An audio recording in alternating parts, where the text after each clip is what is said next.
All right, guys, welcome back to the channel. Now, there is one team in the UFC right now that over the last couple of years or so has kind of taken it by storm.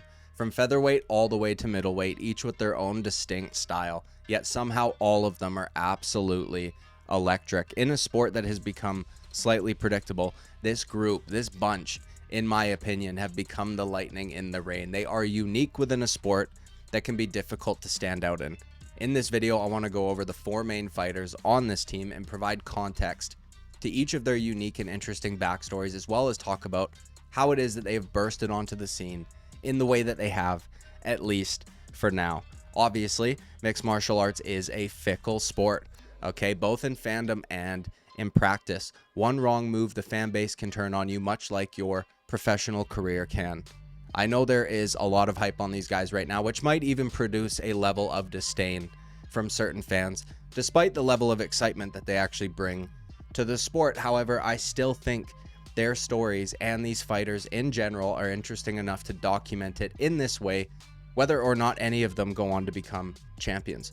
So I want to start briefly with how the team started more broadly, which will touch on the coach a little bit, and then we will move our way down the weight classes, speaking on each fighting nerd individually. Okay, and please, if you enjoy these videos, like, subscribe, all that good shit. I would greatly appreciate it. Thank you very much. Now let's get into it. A nerd, someone who is extremely enthusiastic and knowledgeable about a particular subject, especially one of specialist or niche interest. As a verb, it is to engage in or discuss a technical field obsessively or with great attention to detail. Oftentimes, the term nerd is used to be demeaning or disparaging. In reality, we are all probably a nerd in some way, shape, or form. Like the old Canadian 90s commercial once said, okay, everybody has a thing. Well, for these guys, that thing is beating the shit out of other men, okay? In my opinion, one of the best things to be a nerd for.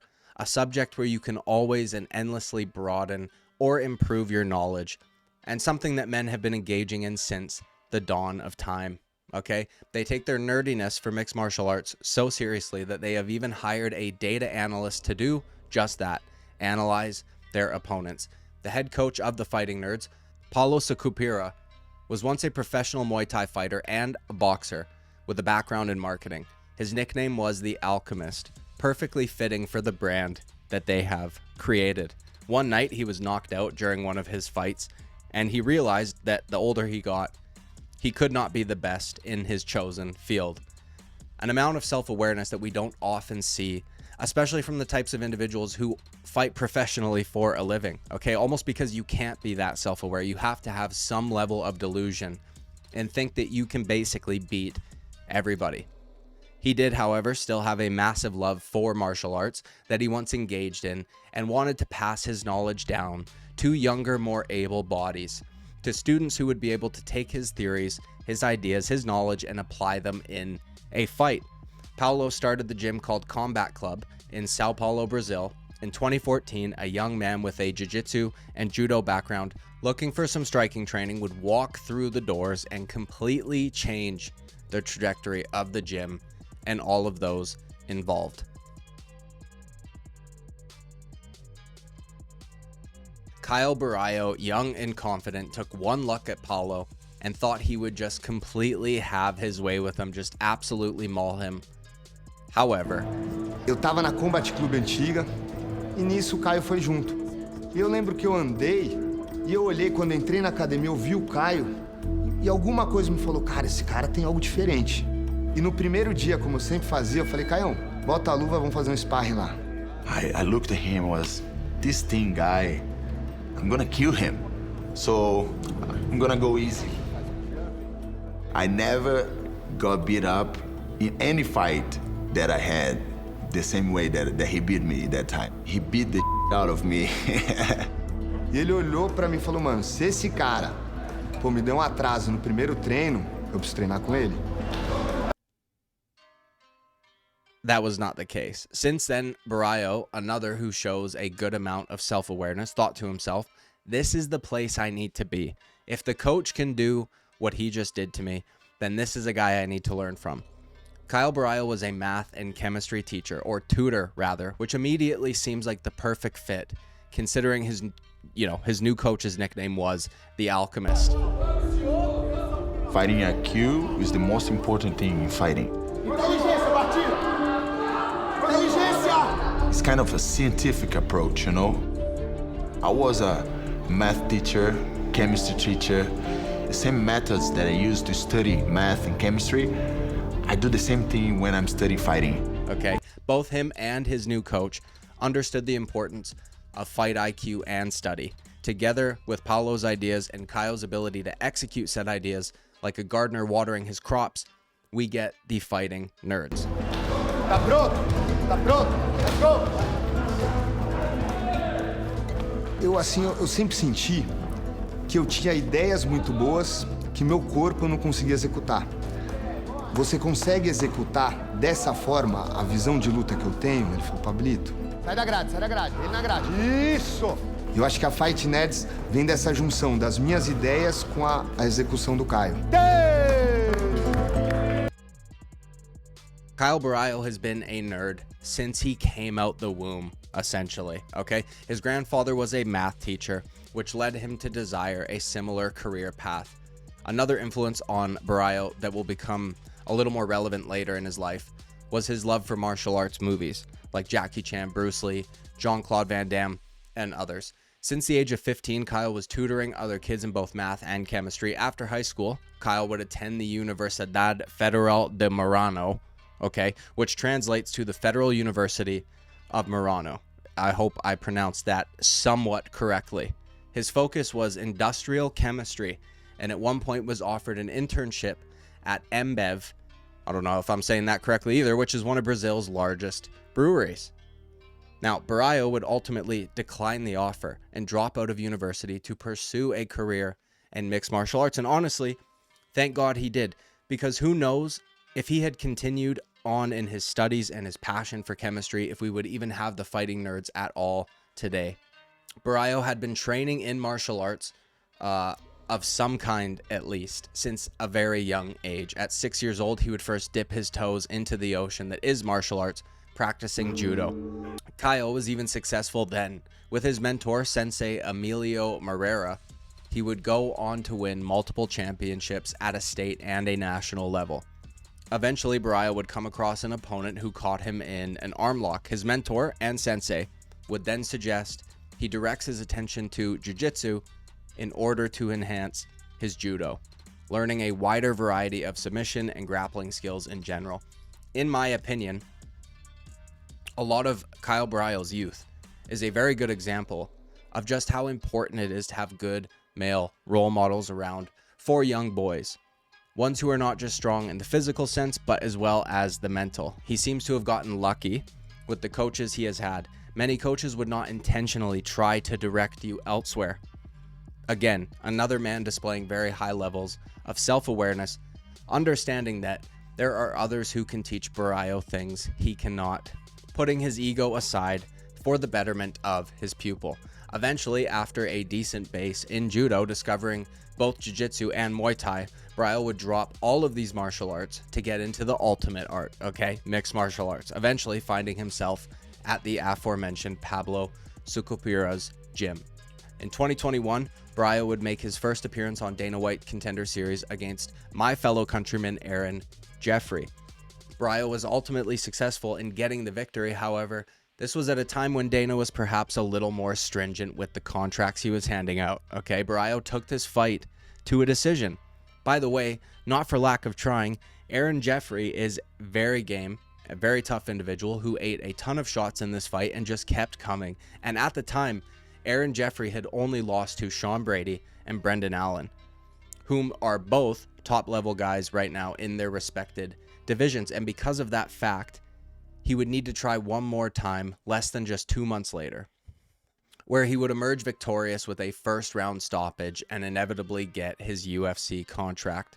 Caio Borralho was the first of the fighting nerds to enter the UFC proper in 2022 and has been on a tear ever since, showing a wide variety of skills, including his grappling, his stand-up, which is quite unique, stands kind of traditional as if he was in a karate or a taekwondo stance, but he has one of the best pullback left hands and check right hooks in his division, not to mention his calf kicks from either stance are unbelievably sneaky and can be quite devastating. Caio BORRALHO has shown improvements as well since joining the UFC. In his first Contender Series fight that went to decision, it appeared as though BORRALHO kind of gassed in the third round, which was why Aaron Jeffrey was able to take it to a decision, winning that last round. In his latest fight against Jared Cannonier, he went all 5 rounds and still looked good, almost finishing Cannonier in the 5th.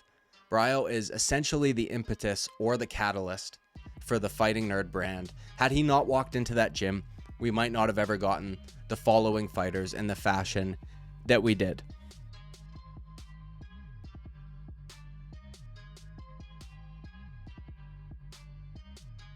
Now, Carlos Prates might be my favorite of the Fighting Nerds, not just because of his fight style and his ability, but also his personality. Carlos was born in Sao Paulo, Brazil to a single mother, and from a young age would find himself getting into trouble. Prates claims that almost everyone that knew him had assumed he would never go far in life because of that fact. Have you had a lot of people through your journey that have said you're not going to make it? Yeah, many. Really? Yeah, really? Yeah. When I was a child in my city, I was doing a lot of trouble and things like that. You know, like when you go to that way, many people look to you and say, he don't wanna far away. Here in Brazil, the culture is different, you know. Not too much people, how can I say, believe when somebody try to do some sports, like a soccer player or a fighter. Everybody think, it's just when he grow up, it's gonna stop, you know. He don't wanna get anywhere and things like that. He started smoking as a teenager, a habit that he still holds to this day. Okay, one of the reasons I like him personally. When asked about his smoking habit on Ariel Helwani, he's very blunt, very straightforward about his habit. And when the follow-up question of, is the goal to eventually quit smoking, he just says, no, I don't know that I want to stop smoking. Oh, is your goal? Your goal? That's that you hope one day. My goal. Yeah. I don't know, bro, if I really want to stop smoke, but you know, I thinking about my health, but I don't know if I really want, or I don't know. It's hard to know if I really want to stop smoke, or if I worry about the fight, you know, or my health. Sure. I don't know. And that resonates with me big time. Okay, I love answers like that, especially when it comes to things like smoking. Okay, and especially because almost everyone alive has some sort of bad habit or vice, but for whatever reason they feel the need to try and talk you out of yours. I smoke, and I've literally given this same answer to many individuals. Nope, I don't want to stop because I enjoy it. End of discussion. Okay, Carlos started Muay Thai at 15 years old, right around the time he started smoking, and just 4 years later would dabble in mixed martial arts with his first fight. There was a period of time where he would bounce back and forth from Muay Thai to mixed martial arts, but after his 4th loss in MMA, after just 9 fights, decided to move to Thailand and focus on solely striking arts.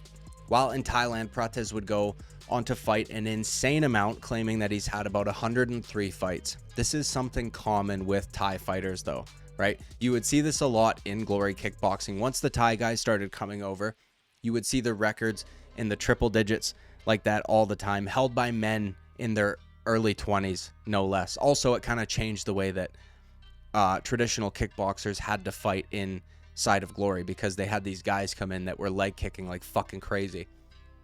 He did not just fight in Thailand, however. He's had fights all over the place. Thailand, Brazil, China, Dubai, Russia. He claims in 1 year he had about 25 fights in Asia. There was a time where he would have 4 fights, up to 4 fights in a single month, spanning across 3 different countries. Prates claims there were days he would wake up, get ready for training, go on a run, and by the time he made it to the gym, his coach would send him home to rest because he was booked to fight later on that night. And it's crazy how in the UFC or MMA in general, fans and fighters alike will go crazy over short notice fights, okay? Especially when it's less than 24 hours. Dan Ige got an insane amount of love, and by the way, rightfully so, for accepting the fight with Diego Lopez on such short notice. It's just not something that we see a lot of. Meanwhile, in Thailand, that is kind of the norm. And in my opinion, this plays a huge role into the kind of performances that we get from Prates in the cage. I don't even mean the success necessarily, but when you watch him fight, he just looks so incredibly loose and calm. I think this makes it hard for his opponents to get reads on him both offensively and defensively. There just appears to be a certain aloofness about him, okay? At first, Prates was just covering his rent and groceries in Thailand, but once he started fighting in places like China, he said that the money substantially increased and he was able to slowly but surely improve his life. Now, he lived that life in Thailand for about 6 years before deciding to go back home to Brazil, where he kept his same Muay Thai coach and gym, but also started to frequent at the Fighting Nerds and would transition back to mixed martial arts for a second go at it.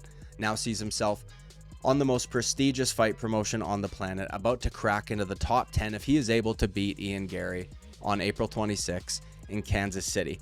Earlier, I mentioned how each of the Fighting Nerds have their own distinct style, and I think that Prates might be the best example of this. His stance is different than the rest, probably because he is, have his lengthy Muay Thai career, where with CAIO, we spoke about his pull back left, check right hook, calf kicks.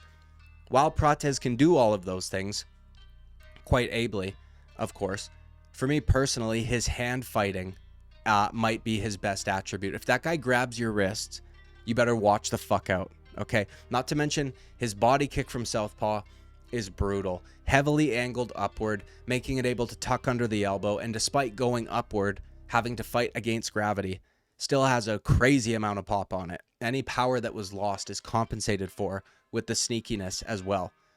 Now let's move on to the next weight class, a guy who just a month ago had one of the best KOs of all time.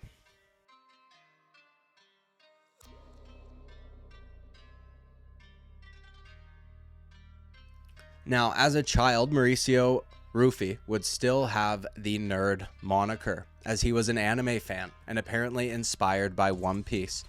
Okay, Ruffy or Rufy is not his real name and is a reference to the protagonist of the show, Monkey D. Luffy. After his most recent victory, he even referenced the anime in his post-fight interview when he brought up the King of Pirates. Brasil, Las Vegas, Japão, Raiz do Cone, Oyonaro. That was Japanese, so yeah. Congrats. But the most interesting part of Rufy's background before mixed martial arts would be his previous job as a bodyguard.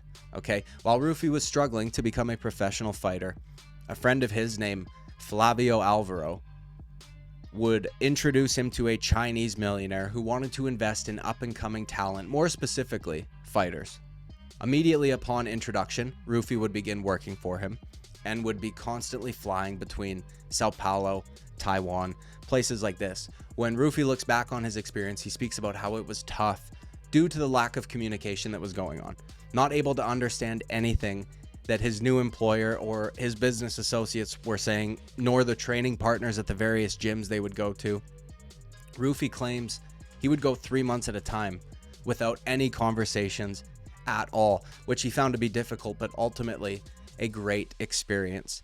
He would spend time in Taiwan, Hong Kong, Spain. Eventually, he would go back home to Brazil, fully locked in and ready to focus on his career as a fighter. Ruffy's fight style, like the others in my opinion, is quite distinct. Now, he fights in a similar-ish stance to CAIO BORRALHO, but a lot of people have compared his style to an earlier featherweight Conor McGregor. Baiting with the hands, leaning forward to try and bait his opponents in, with phenomenal head movement and a very strong ability to counter. Recently, Ruffy had knocked out Bobby Green in what might have been one of my favorite knockouts of all fucking time, okay? Since the bell rang, he was throwing the left hook as well as feinting it. Eventually, once he had Bobby reacting to it by moving his head off to Ruffy's right, out of range of the left hook, eventually Ruffy would feint the left hook, causing that head movement, and immediately turn it into a wheel kick with the you've already got momentum because you're throwing the left hook. So it's a similar setup to how you would throw a wheel kick. He just transitioned into it perfectly. And due to Bobby trying to slip out of punching range, the kick landed perfectly. Now, had Ruffy thrown that kick before getting that reaction out of Bobby, it wouldn't have landed correctly. And it just shows a very high level of striking that is rare within the UFC.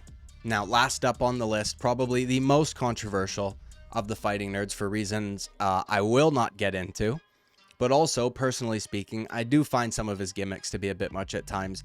He is definitely the most outspoken, loud, and in-your-face of the group, although some of that could be due to the very dark past that he had growing up. So let's get into John Silva.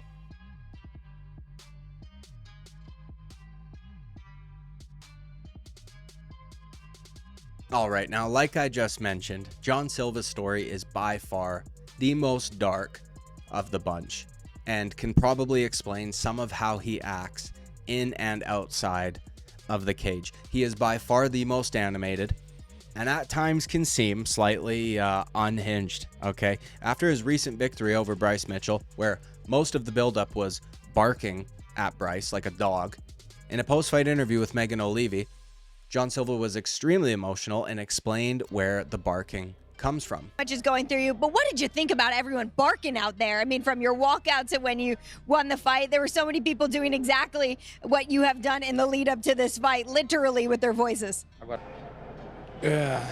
Porra, aí fica mais difícil ainda. Eu sinto a presença do meu irmão de jeito que eu só sinto quando eu tô aqui, tá ligado? O latido vem do meu irmão, né?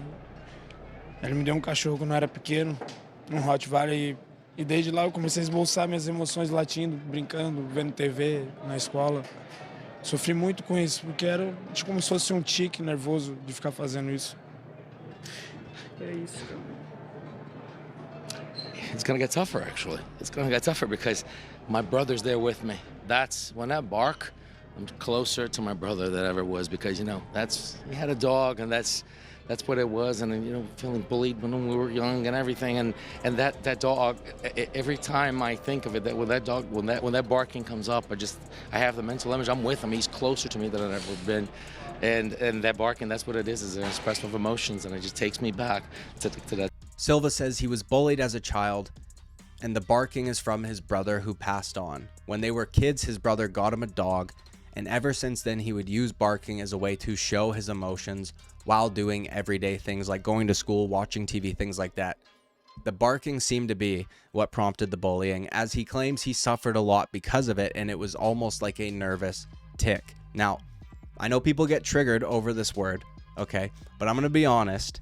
To me, that seems like something at the time at least, a nonverbal autistic kid would do, right? They hear a sound that they can actually make rather than the words they are unable to speak, and they use that to communicate or try to communicate with people, right? And I'm not saying that to shit on him, by the way. Just in my experience, children that are nonverbal will use things like that to express themselves. Now, obviously, he is verbal as an adult. I do still think we do see a hint of autism, though, okay, out of John Silva. Not in a bad way, honestly. Autism seems to be one of the best bases for mixed martial arts, but either way, that isn't even the darkest part of Silva's past. Recently, in an interview leading up to the Bryce Mitchell fight, John Silva got into a story that can only be described as tormenting, torturous, and absolutely fucking harrowing, okay? Eu vi minha mãe ser presa, eu vi minha mãe ser estuprada por 3 caras. 3 caras abusaram da minha mãe, eu vi minha mãe matar esses 3 caras, eu vi minha mãe ser presa. Eu vi minha mãe abandonar a carreira que ela era boxeadora para criar os filhos. He gives his account on watching his mother be raped by 3 men. Then goes on to say, the 3 men that abused my mom, I saw my mom kill those guys and get arrested. Now, Silva doesn't go into extreme detail, which I would rather he doesn't, right? He doesn't need to expose that to the world. And the story that he gave is distressing enough for the average person as is. An experience like that could only create a monster. Now, thankfully, John Silva seems to have harnessed that energy for something good rather than awful. Okay, not all monsters are fucking bad. Something that he credits his wife massively for, helping him to control his emotions and stay focused on his career as a fighter. Something he said in that O'Leary interview that I found telling about Silva when talking about the fight itself. He said, I don't see opponents, and I never see opponents. He said, I only have 15 minutes to be happy. And that truly does perfectly encapsulate the way that John Silva acts in and outside the cage. He just truly loves fighting, okay? And thankfully for the fans, I guess as well as the general public, there is an outlet like the UFC that exists for people like John Silva to just thrive in, rather than, you know, causing chaos on the streets or something like that. In conclusion, the Fighting Nerds for me personally are the most exciting team in mixed martial arts right now, let alone the UFC. Even if none of them become champions, the run that we have seen thus far in this short period of time is something we just don't typically see in mixed martial arts. They have a fighter in featherweight, lightweight, welterweight, and middleweight, giving us plenty of matchups to watch and also to hope for. All with different questions, some that still need to be answered, but regardless of the unknown, what we do know is that, like I mentioned in the opening, in a time where mixed martial arts has maybe lost some of its steam due to particular fight styles taking over that are not the most fan-friendly, these guys are a breath of fresh air, okay? Anyways, that's it for this video. Like and subscribe, all that good shit. Let me know if there are any videos you want to see in the future. I will see you at the next one. Bye-bye.